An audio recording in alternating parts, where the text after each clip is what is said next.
Right, anybody can have a look at this and see if they can tell me whether this motor looks at it. It turns alright.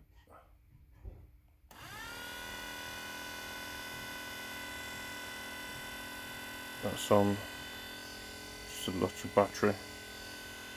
After I've just got some connections that I'm holding.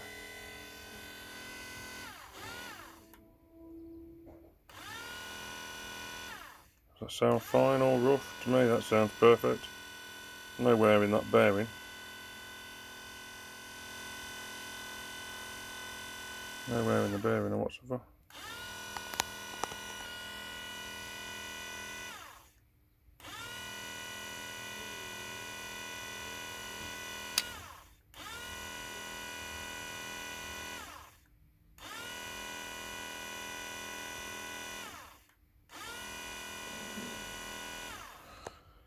Help me eliminate that.